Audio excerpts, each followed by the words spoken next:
உள்ள இருக்கும்போது பேசியிருந்தா எங்களுடைய பதிலே வேற மாதிரி இருந்திருக்கும். ஆனால் எங்களை வெளில அனுப்பிட்டு எங்களை பற்றி பேசுகிறீங்களா அப்படின்ற மாதிரி ஒருத்தர் கொதிச்சிருக்காரு. யார் வேர், ஏன் அப்படி கொதித்திருக்கிறார், என்ன நடந்தது பார்த்துருவோம் வாங்க. எதிர்க்கட்சி தலைவர் எடப்பாடி பழனிசாமி அவர் தான் இப்போ அதிமுக தரப்பில் கருப்பு சட்டையெல்லாம் போட்டு சட்டமன்றத்தில் எதிர்ப்பு தெரிவித்தாங்க நேற்று. அதுக்கப்புறமா வெளியே வந்ததுக்கப்புறம் செய்தியாளர்களை சந்தித்து என்ன சொல்கிறாங்க அப்படின்னா, எங்களை எப்போ பார்த்தாலும் உள்ளே இருக்கிறது இல்லைங்க அப்படின்னு குமரியிருக்கார். அவருக்கு மட்டும் அந்த ஆசை கிடையாது, இவங்கெல்லாம் உள்ளே இருக்கணும், திமுக ஒரு கருத்து அதிமுகவை பற்றி சொல்லணும், அதிமுக அதுக்கு பதிலடி கொடுக்கணும். 300 காலத்தில் எடப்பாடி பழனிசாமி அவர்கள் கத்துனார்ல, எட்டாக்கா பேசுறீங்க அப்படின்னு கத்துனார் தெரியுமா, அதே மாதிரி சவுண்டு விடணும், அதை நம்ம பார்க்கணும். அப்படி ஒரு எக்ஸ்பெக்டேஷன் நமக்கு இருக்குது. அது நடக்குமா நடக்காதான்றதை பொறுத்திருந்து பார்ப்போம். இப்போ எடப்பாடி பழனிசாமி அவர்களுடைய குமரல்களை கேட்போம்.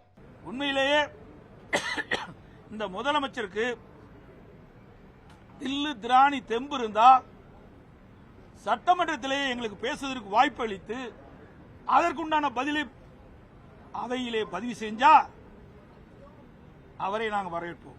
கோழைத்தனமாக முதலமைச்சர் கோழைத்தனமாக திட்டமிட்டு அனைத்து இந்திய அண்ணா திராவிட முன்னேற்ற கழக உறுப்பினர்களை வெளியேற்றிவிட்டு வேண்டுமென்றே எங்கள் மீது கடுமையான விமர்சனத்தை பதிவு செய்கின்றீர்களே, எந்த விதத்தில் நியாயம்?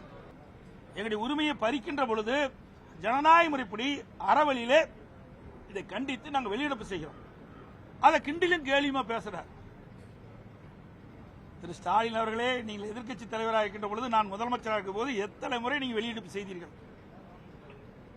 அப்பொழுதெல்லாம் உங்களை கிண்டலும் கேலியுமாக செய்தோமா? மதித்தோம். இந்த வரிசையில் இருக்கிறவங்க எதிர் வரிசைக்கு போற காலம் நம்ம காலம் இல்லைங்க. இன்னும் 9 மாத காலம் தான் இந்த ஆட்சிக்கு காலமே. இன்னும் 9 மாத காலம் தான் இந்த ஆட்சியினுடைய காலம், பதவி காலம் இருக்குது. 9 மாதத்துக்கு பிறகு எதிர்க்கட்சியா வர்றது கூட வாய்ப்பு இல்லாத சூழ்நிலை ஏற்பட போகுது. அகம்பாவத்தில் தெரியுறாங்க. அதுக்கடுத்துதான் முதல்வர் மு.க. ஸ்டாலின் அவர்கள் வேற கருப்பு சட்டையை பற்றி விமர்சனம் பண்ணியிருக்காரு. அது என்ன அப்படின்னு பார்த்தீங்கன்னா, நல்ல வேளை நீங்கள் கருப்பு சட்டை போட்டு வந்தீங்க, காபி சட்டை போட்டு வரல அப்படின்ற மாதிரி குத்தலாக வேற விமர்சனம் பண்ணியிருக்காங்களாம். அதுக்கு எடப்பாடி பழனிசாமி அவர்கள் என்ன சொல்கிறாருன்னா, திமுகவுடைய வரலாறு எங்களுக்கு தெரியாதா, பாஜக கூட நீங்கள் மட்டும் கூட்டணி வச்சதே இல்லையா, நீங்கள்லாம் பேசலாமா, உங்களுக்கெல்லாம் அது இருக்கா இது இருக்கா அதெல்லாம் இருக்கா அப்படின்ற மாதிரிலாம் கேட்டிருக்காரு. இதெல்லாம் பேசும்போது கேட்குறதுக்கு, என்னப்பா பாஜக கூட கூட்டணின்னு ஊருக்குள்ளே பேசிக்கிட்டு இருக்காங்க, அதிமுகவுக்கும் பாஜகவுக்கும் கூட்டணி அமைய வாய்ப்பு இருக்குன்னு நிறையா பேசிக்கிட்டு இருக்க நேரத்தில் ஜென்மத்துக்கும் கூட்டணி வைக்காத ஆள் மாதிரி பேசிக்கிட்டு இருக்காரு எடப்பாடி பழனிசாமி அவர்கள். இன்னும் இருக்கு ஒரே குழப்பமாக இருக்கே அப்படின்னு நமக்குலாம் சந்தேகம் வர்ற அளவுக்கு காபி சட்டைன்னு தெரிஞ்சவொன்னு கொதிச்சிருக்காரு. அப்படியே கண்ணெல்லாம் சிவந்து போகிற அளவுக்கு டென்ஷன் ஆகிட்டார். கருப்பு சட்டை போட்டுட்டு போறீங்க, நாங்கள் வரவேற்கிறோம், காவி உடைய அணிஞ்சு போவதுக்கு வரவில்லையே என்று பேசினார். நீங்க பேசலாமா? ஸ்டாலின் அவர்களே, உங்களுக்கு அடிக்கடி மறதி இருக்குது போல தெரியுது. 1999 நாடாளுமன்ற தேர்தல் நடக்கும்போது யாரோட கூட்டணி சேர்ந்து போட்டிட்டீங்க?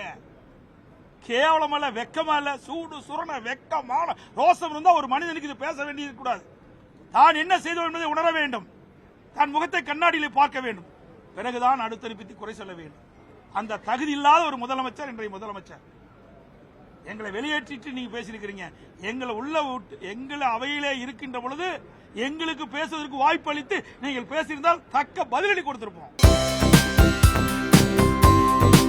தந்தி டிவியை உங்கள் கேபிள் டிவி ஆபரேட்டரிடம் இலவசமாக கேட்டு பெறுங்கள்.